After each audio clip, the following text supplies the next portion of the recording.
भगवान शिव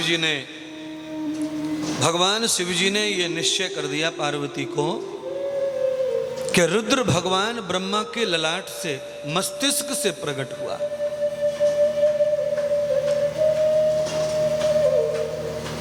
भगवान शिव पार्वती को कहते हैं, देवी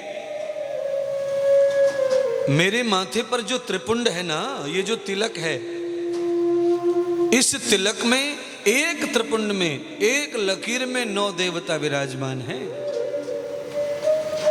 त्रिपुंडम निवेदिताम कृति, मैं जो भस्म का तिलक लगाता हूं, इस तिलक में त्रिपुंड में 9 देवता विराजमान हैं, एक त्रिपुंड में 9 देवता।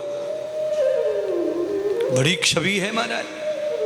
इसीलिए मैंने कई बार तिलक की महिमा को बताने का प्रयत्न किया, उसको जोड़ने का प्रयत्न किया है। त्रिपुंड की क्या महिमा है, तो भगवान शिव पार्वती को स्वयं ही कह रहे हैं। पार्वती ने पूछा, आप इतना लंबा चौड़ा माथा लथेड़ लेते हैं महाराज, क्या मतलब है इसका? साफ सुथरा रखो, क्या रोजाना जाओ राख लपेट के आओ, ऐसा ऐसा करके आओ। तो पार्वती जी की शंका का समाधान कर रहे हैं शिव देवता भगवान शिव जी। कभी कभी हमारे घर में भी कोई कोई बोलता है, कभी कभी हमारे मोहल्ले में भी बोलता है, कभी कभी हमारे अड़ोसी पड़ोसी भी बोलते हैं, अरे क्या फालतू में लपेट के घूमता है आला माला, क्या जरूरत है? क्या बिना तिलक के भजन नहीं होगा? क्या बिना माला लटकाए भजन नहीं होगा? ये लकड़ियों की माला लटका के गले में ही भगत होगा तू, ये माथे पे हरा पीला पोत के भगत बनेगा। ऐसा ही पार्वती ने बोला शिव जी से, आप तो परमात्मा हैं, आप तो ईश्वर हैं, आपको तिलक मिलक लगाने की, राख मिट्टी पोतने की कहाँ गर्ज है? पर है तो क्यों?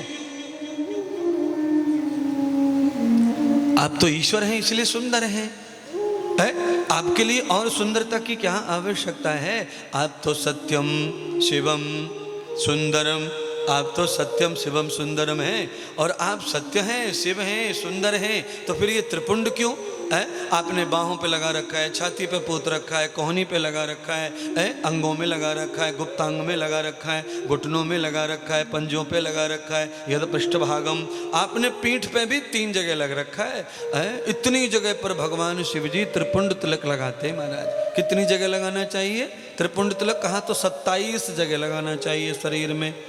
यावतो त्रिपुंड मूलः, जितने नक्षत्र हैं उतना ही सब शरीर में भस्म लगानी चाहिए।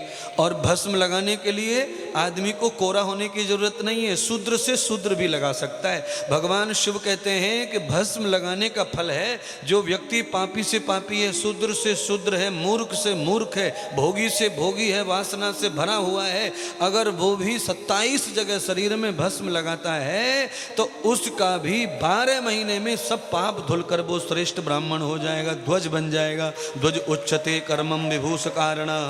अरे औषधि है, जैसे लंबे समय दवा लेने से, परहेज करने से रोग ठीक होते हैं, ऐसे ही लंबे समय भस्म लगाने से दरिद्रता भी चली जाती है।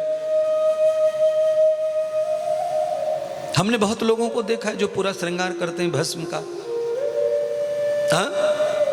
माथे पे लगाते हैं, गले पे लगाते हैं, कानों पे लगाते हैं, बाहों पे लगाते हैं, बाजू पे लगाते हैं, कोहनी पे लगाते हैं, अथपंजम दोनों स्तनों पे लगाते हैं, मर्द भाग में लगाते हैं, नाभि पे लगाते हैं, और गुप्त अंग के बगल में भी लगाते हैं, घुटने पे लगाते हैं, पंजे पे लगाते हैं।